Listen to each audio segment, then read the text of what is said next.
अभिनेता सोनू सूद के घर आज तीसरे दिन भी सर्च ऑपरेशन जारी रखा गया है। यह तस्वीरें हैं उनके घर की, जहां पर सोनू सूद रहते हैं। काशा ब्लैंका नाम की चौथे फ्लोर पर सोनू सूद यहाँ रहते हैं, जहां पर आयकर विभाग के तमाम अधिकारी मौजूद है। बताया जा रहा है कि यह अधिकारी लगातार 3 दिन से यहीं पे मौजूद है, क्योंकि जिस तरह से जानकारी मिल रही कि आयकर विभाग के अधिकारी लगातार उनके दस्तावेज खंगाल रहे हैं। हालांकि यह मुंबई के लोखंडवाला के इलाका है। इसके अलावा 6 ठिकानों पर जो है छापेमारी चल रही है। आज जानकारी मिल रही है कि मुंबई सहित जो है जयपुर और नागपुर में भी सोनू सूद के दफ्तर में जो है छापेमारी की जा रही है। इस तरह की जानकारी मिले। हालांकि इन 3 दिनों की छापेमारी के दौरान, सर्च ऑपरेशन के दौरान इनकम टैक्स विभाग को कई अहम दस्तावेज सुराग मिले। हालांकि जिस तरह से बताया जा रहा है कि टैक्स की हेरा फेरी को लेकर जो है इनकम टैक्स डिपार्टमेंट इस पूरे मामले की जांच कर रहा है। वहीं आप बता दें कि तीसरे दिन की आज जो है छापेमारी शुरू कर दी है। हालांकि कई ठिकानों पर छापेमारी की जा रही है, लेकिन बताया जा रहा है कि आज देर शाम आयकर विभाग मीडिया से रूबरू भी हो सकता है, तमाम जानकारियां भी शेयर कर सकता है, जिसकी जानकारी मिल रही है। लेकिन आपको बता दें कि जो लगातार 3 दिन की छापेमारी की गई है, इस दौरान यह बताया गया है सोनू सूद के जो अकाउंटेंट है वो बाहर थे, लिहाजा इस वजह से भी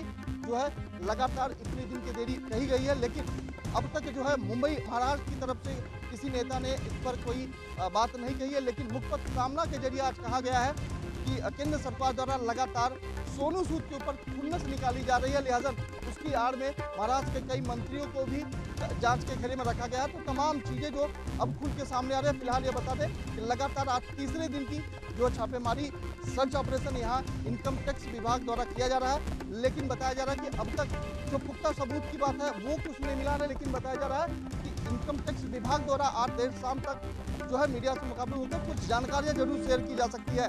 कैमरा पर्सन विनय सिंह के साथ मैं सोनी, एनबी न्यूज, मुंबई।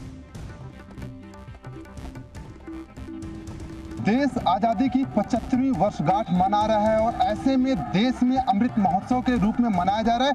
अमेठी जनपद में अमृत महोत्सव के आज यहाँ पर जो है राष्ट्रीय कुश्ती चैंपियन का जो है एक आयोजन किया गया है, जो 3 दिवसीय है। और ऐसे में आज के दिन इसका पहला दिन है और यहाँ पे जो है केंद्रीय मंत्री गिरिराज सिंह आए। उन्होंने विपक्ष को आड़े हाथों लेते हुए कहा कि अगर केंद्र में भाजपा और यहाँ पर मोदी सरकार न होती तो जो है यहाँ पे विकास न होता, क्योंकि यहाँ पे जो सरकार थी इसके पहले वो विकास नहीं की। अमेठी विकास से कोसों दूर था।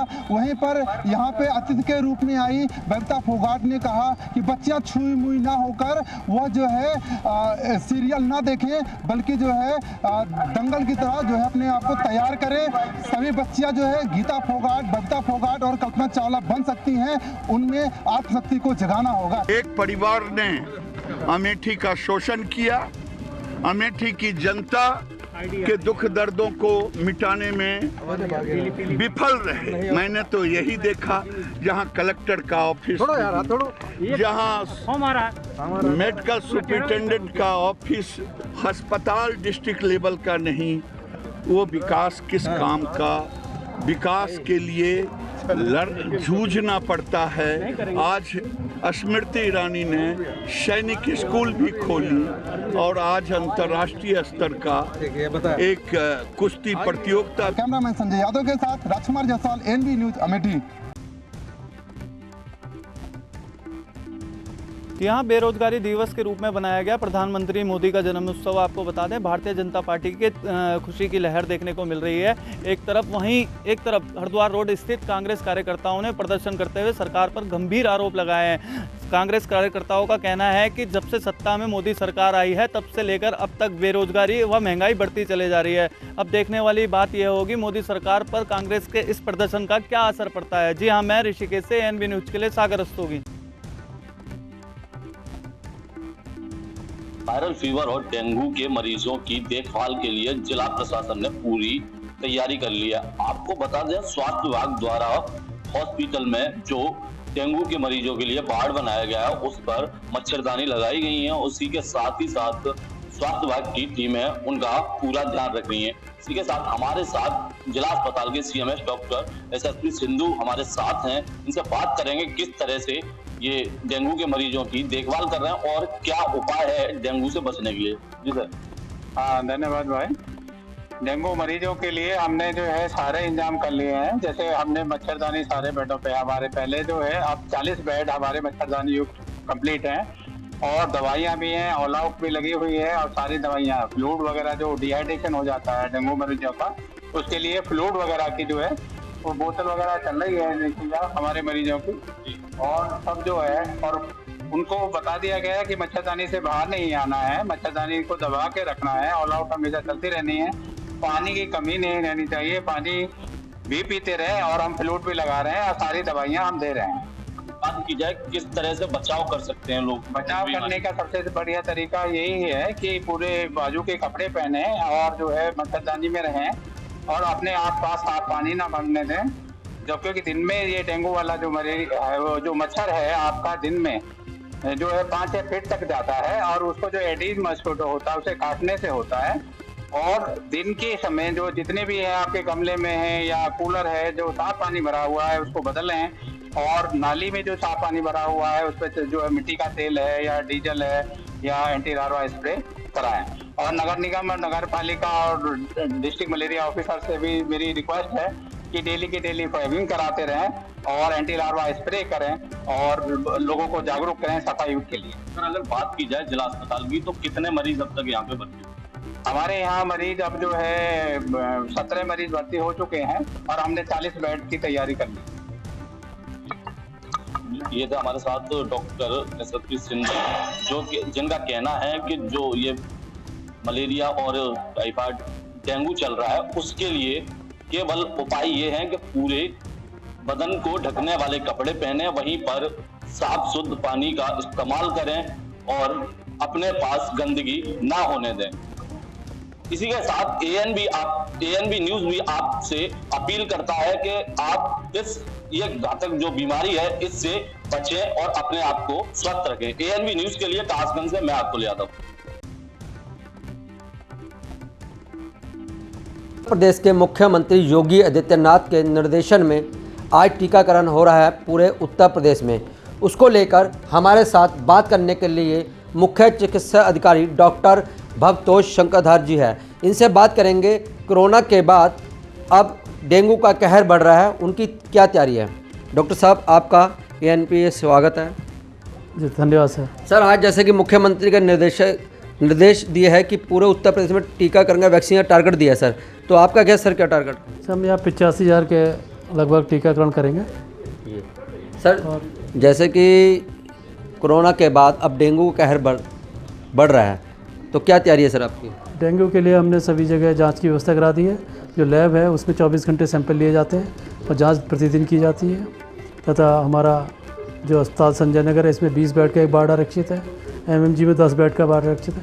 सभी सामुदायिक स्वास्थ्य केंद्र पे 5-5 बिस्तर का एक वार्ड आरक्षित कर दिया। सर बच्चों को लेकर क्या तैयारी सर? बच्चों के लिए भी यही तैयारियां हैं। अगर उनको भी डेंगू का कोई लक्षण दिखाई देते हैं तो उनको भी निकटतम प्राथमिक स्वास्थ्य केंद्र या जिला चिकित्सालय में दिखाएं और उनकी जांच के उपरांत जो भी उनका इलाज है वो इलाज किया जाए। सर जैसे कि बारिश का मौसम है, जगह जगह पानी इकट्ठा हुआ घरों में भी, गमलों में भी, कूलरों में भी, तो आपकी ओर से क्या सर छिड़काव किया जाता है? कितनी टीमें आपने लगाई है और आप लोग कहाँ का निरीक्षण कर लिया आपने या करने वाले हो? ये हमारे यहाँ दोनों शहरी और रूरल क्षेत्र में 20-20 टीमें लगाई हुई हैं। टोटल 40 टीमें कार्यरत हैं और इसमें हम जगह जगह जहाँ पर केस भी है डेंगू के या जहाँ भी हमें जल भराव की उसकी सूचना मिलती है तो उनके लोगों को भी आप लोग के माध्यम से भी जागरूक करते हैं कि छत पर देखें, जल भराव ना होने दें, आसपास गमलों में जल भराव ना होने दें, कूलर में जल भराव ना होने दें, तथा जहाँ भी पुरानी चीज़ें पड़ी हुई हैं उसके अंदर जल भराव ना होने दें, डेंगू के मच्छर को पनपने दें। अगर ऐसा कहीं भी है तो नगर निगम द्वारा भी योजना बनाकर उसमें फॉगिंग की जा रही है और जिससे कि निरोधात्मक कार्रवाई लगातार चल रही है। सर जनता पूछना चाह रही है डेंगू से बचना होए तो आम जनता के पास तो आप घर घर में नहीं जा सकते, लेकिन आप हमारे चैनल के माध्यम से क्या डेंगू से बचने के जो नियम हैं, जैसे कि आपने कहा गमलों में हो, टायर होते हैं उनको भी नहीं रखना चाहिए घरों में, क्या क्या चीज़ें घरों में नहीं रखनी चाहिए, किससे बचा जा सकता है डेंगू से?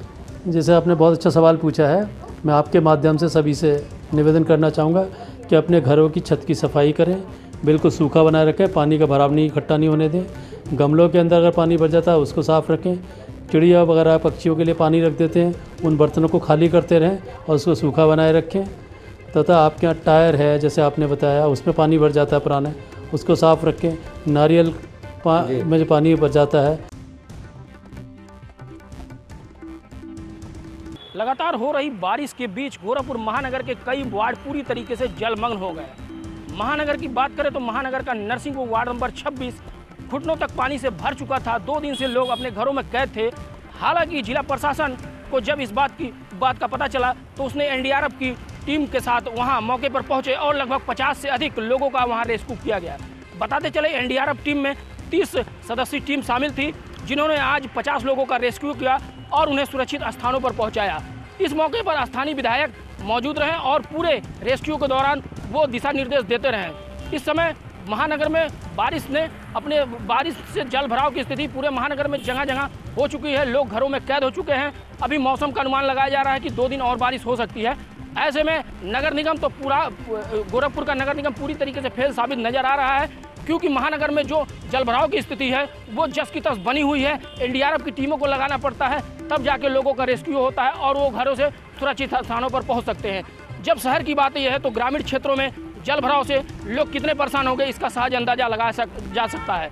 हालांकि आज एनडीआरएफ की मुस्तैदी से 50 से अधिक परिवारों का रेस्क्यू किया गया, उन्हें सुरक्षित स्थानों पर पहुंचाया गया और उन्हें जल्द ही राशन और जो भी जरूरी सुविधाएं मुहैया। लगातार हो रही बारिश के बीच गोरखपुर महानगर में जल भराव की समस्या विकराल रूप धारण कर ली। महानगर के कई वार्डों में 6 फुट से अधिक पानी लग गया, जिस कारण लोग घरों में कैद हो गए। कई वार्डों में लोग 2 दिनों से घरों से बाहर नहीं निकले थे।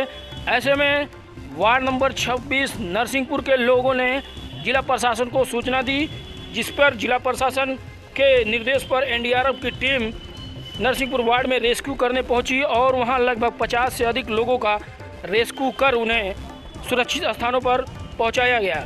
बताते चले कि मौसम विभाग का अनुमान था कि लगातार कई दिनों तक बारिश होगी। इसको देखते हुए लगातार गोरखपुर में भी 2 दिनों से बारिश हुई और जलभराव की समस्या कई वार्डों में हो गई, जिस कारण लोग घरों में कैद हो गए और बाहर निकलना तक उनका मुश्किल हो गया। हालांकि एनडीआरएफ की टीम ने मुस्तैदी से लोगों को बाहर निकाला और उनका रेस्क्यू किया और लोगों ने एनडीआरएफ की प्रशंसा की। हालांकि नगर निगम जल निकासी की व्यवस्था में पूरी तरीके से फेल साबित हो। ये ओम नगर बसारतपुर। अच्छा, कितने घर होंगे यहाँ जो जलमग्न हो गए? कई घरों में, मतलब हमको लग रहा है 20 घर में हो गया है, सबके घर में पानी। कैसे आप लोग निकलने, कैसे काम कर रहे हैं? कैसे इसी में सब लोग निकल रहे हैं, जेंट्स लोग, लेडीज लोग, सब लोग निकल रहे हैं। जी, कौन सा रोड है, क्यों पानी लगा हुआ है? ये जो है एल्युमिनियम फैक्ट्री वाली रूट है और पूरी नाला बनने की वजह से पूरी पानी जाम लगी है। जैसे कि हम बात कर लें जनपद जालौन की, तो जनपद जालौन में लगातार हत्या, चोरी, दबंगों की दबंगाई लगातार देखने को मिल रही है। वहीं एक और पुलिस अधीक्षक रवि कुमार जनपद जालौन में क्राइम फ्री करने के लिए लगातार प्रयास कर रहे हैं। तो वहीं उन्होंने आज जनपद जालौन के 34 पुलिसकर्मियों के फेरबदल करते हुए उन्होंने कुछ नवीन तैनाती की है, तो वहीं कुछ लोगों को पुलिस लाइन में भेजा गया है। वहीं जनपद जालौन के पुलिस अधीक्षक रवि कुमार लगातार प्रयास कर रहे हैं कि जनपद जालौन में क्राइम पर अंकुश लगाया जा सके। ANB news Mayank Rajput, Jalaun. पूरे प्रदेश में 2 दिन की बरसात को देखते हुए मुख्यमंत्री योगी आदित्यनाथ ने सभी शिक्षण संस्थाओं को बंद करने का निर्देश दिया था और आज देवरिया में सुबह से ही बारिश लगातार दोपहर तक तेज होती रही, लेकिन ये आदेश कहां तक जमीन पर सफल हो रहा है देखने को मिल रहा है। देवरिया के यहाँ पे कॉन्वेंट विद्यालय एक ऐसा विद्यालय है जहाँ किसी सरकार के या निर्देशों का आदेश का पालन नहीं किया जाता है।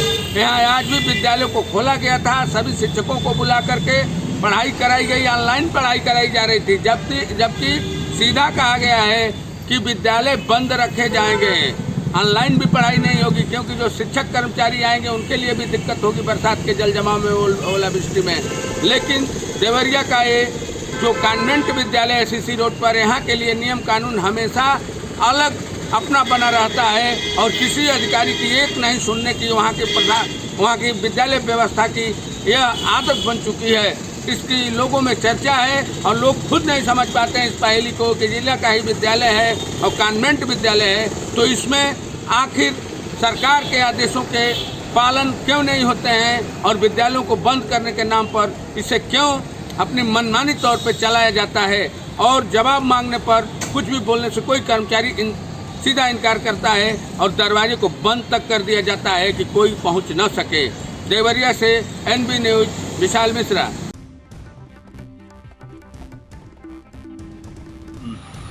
थाना नेहटौर में ग्राम जरीदपुर में एक तालाब की रखवाली कर रहे एक बुजुर्ग की अचानक में लाश मिलने से पूरे गांव में सनसनी फैल गई, जिसकी सूचना पुलिस को दी गई। पुलिस ने शव को अपने कब्जे में लेकर पोस्टमार्टम के लिए भेज दिया गया। तब के पुलिस का कहना है कि किसी जंगली जानवर के हमले से वृद्ध की मृत्यु हुई है। तब के उन परिजनों का कहना है कि इसे किसी ने रंजिश के बिना पर मौत के घाट उतार दिया। जफरपुर चतरगांव में एक वृद्ध व्यक्ति बलराम नाम के, जिनकी उम्र लगभग 70 वर्ष है, एक तालाब के मछली के रखवाले के लिए एक झोपड़ी में वो रहते थे, रात्रि वही रहते थे। आज उनकी बॉडी झोपड़ी के पास ही मिली। ऐसा प्रतीत होता है घटनास्थल निरीक्षण से कि उनके कान को उतर दिया गया है, शरीर में खून का जैसे लेपन होता है उस तरीके से है, दांत के निशान हैं। ऐसा प्रतीत होता है कि किसी जंगली जानवर द्वारा उनको छत किया गया है। फिर भी अन्य बिंदुओं की जांच पड़ताल की जा रही है। ANB न्यूज से गुड्डू भारती बिजनौर।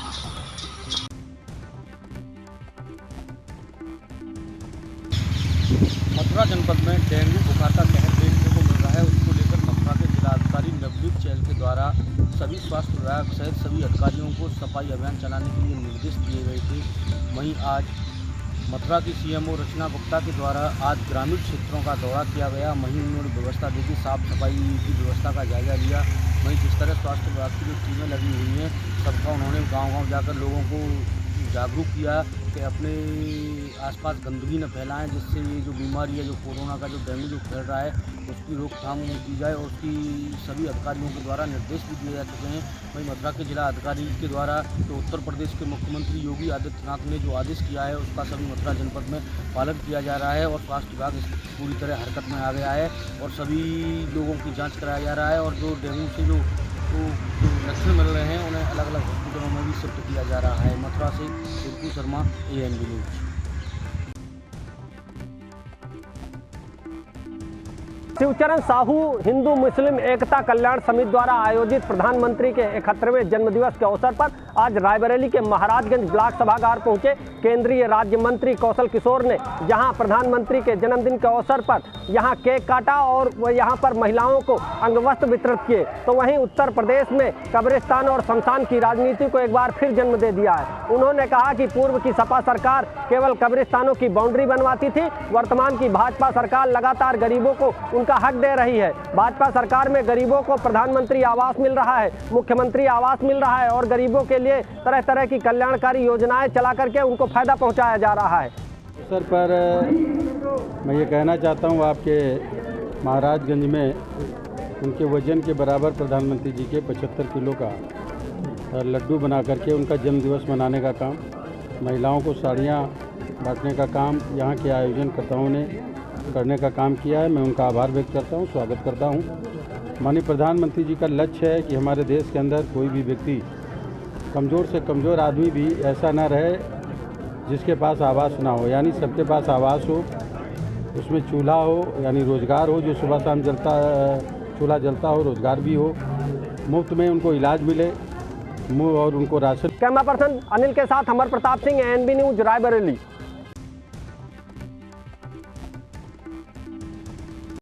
मध्य प्रदेश के मुख्यमंत्री भले ही यह कहते हों कि मध्य प्रदेश महिलाओं के लिए सुरक्षित जगह है, लेकिन उनके मंसूबों पर उन्हीं के प्रशासनिक अधिकारी पानी फेरते हुए नजर आ रहे हैं।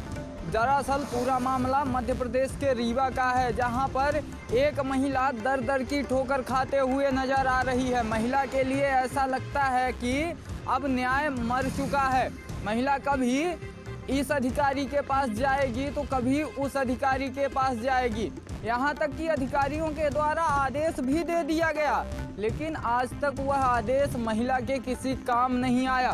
पूरा मामला रीवा के हनुमाना का है, जहां पर उत्कृष्ट अनुसूचित जाति बालक छात्रावास के अधीक्षक के द्वारा दबंगई की गई, और दबंगई भी इस कदर से कि महिला के साथ अभद्रता करते हुए दुष्कर्म की घटना को अंजाम देने का प्रयास किया गया। हालांकि महिला के द्वारा इसकी शिकायत संबंधित थानों में भी की गई, वरिष्ठ अधिकारियों से भी की गई, लेकिन मामला पंजीबद्ध होने के बाद महिला के ऊपर दबाव बनवाया और दबाव बनाकर दोनों के बीच एक बार समझौता हो गया। हालांकि बताया जा रहा है कि अनुसूचित बालक छात्रावास में महिला रसोइया का काम करती थी, और जब से वहां का अधीक्षक मनोज पटेल हुआ है तो मनोज पटेल के द्वारा रसोइया को बाहर निकाल दिया गया।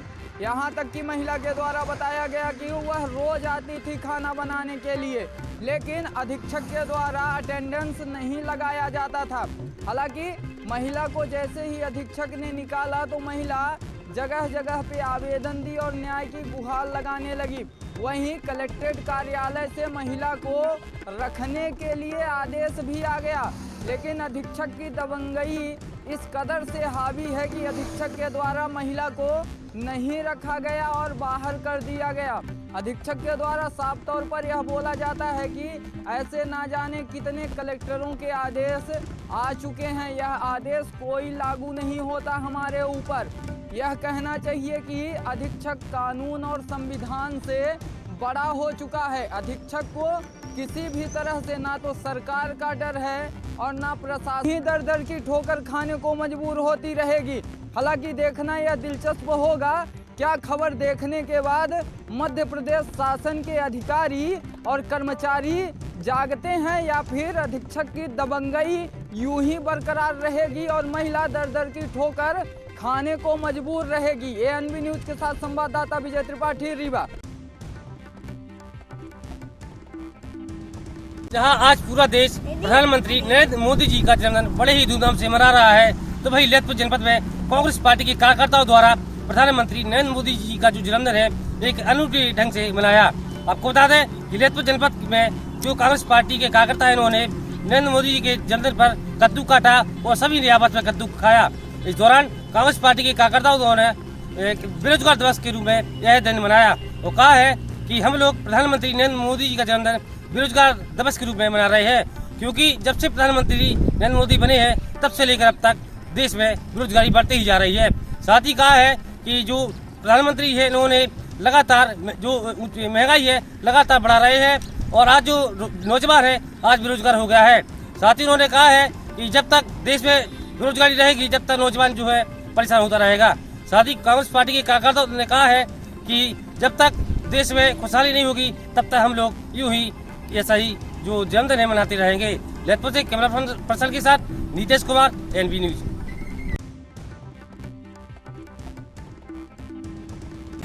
सीतापुर में बढ़ते हुए अपराधों को देखते हुए एसपी स्वयं कर रहे हैं सुनवाई। आपको बता दें, सीतापुर में जनपद के जितने थाने हैं उन पर अगर सुनवाई होती तो एसपी के यहाँ आने की पीड़ितों की क्या ज़रूरत थी, मगर लगातार ऐसा ही मामला सामने आ रहा। आपको बता दें, थाना तालगांव के कला बहादुरपुर में एक गरीब व्यक्ति के लिप्टिस के पेड़ उसी के खेत से दबंगों ने काट लिया, जिसके बाद थाने पे और चौकी पे उसने एप्लीकेशन दिया। लिखित तहरीर देने के बावजूद भी कोई भी पुलिस ने इंक्वायरी या कार्रवाई, यहाँ तक मुकदमा तक नहीं लिखा। पीड़ित का आरोप है कि पुलिस कह रही है कि पैसा लेकर मामला रफा दफा कर दो, मगर वो चाहता है कि दबंगों को जेल भेजा जाए, कार्रवाई उन पे हो, क्योंकि उसके खेत के पेड़ थे और यूकेलिप्टिस के पेड़ काटने के बाद कोई भी कार्रवाई पुलिस ने नहीं की। ऐसा ही मामला एक मिश्रिक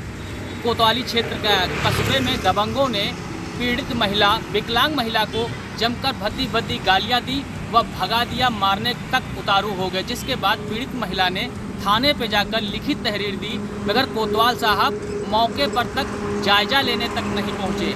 पीड़ित महिला का आरोप है कि कोतवाली से फ़ोन आता है और कहते हैं कि मामले पर सुलहनामा लगा दो, मुकदमा तक नहीं लिखा है। वहीं पीड़ित एसपी ऑफिस आकर न्याय की गुहार लगाई है। ऐसे ही पूरे जनपद में क्राइम होता है, मगर थानों पर मुकदमा तक नहीं लिखा जाता। पीड़ित आखिर में आकर एसपी के यहाँ न्याय की गुहार लगाते हैं। कैमरा पर्सन श्याम गुप्ता के साथ अनूप पांडे, एनवी न्यूज, सीतापुर।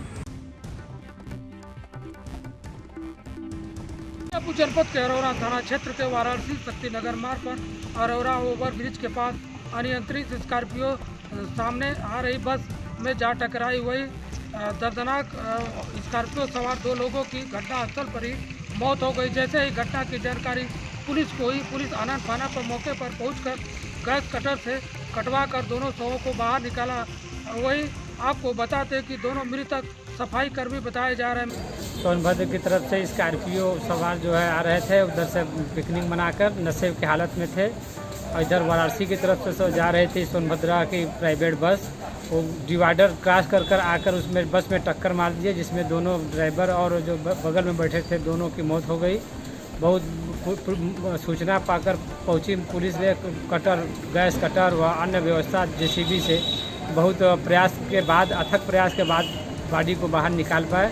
निकालने के बाद इसको जो है PMSU भेज दिया गया। वो दोनों जो है दोनों सफाई कर्मी थे, नशे की हालत में थे, एक घाटमपुर के और एक जोगवा। मिर्जापुर से एनबी न्यूज संवाददाता राम कुमार सिंह।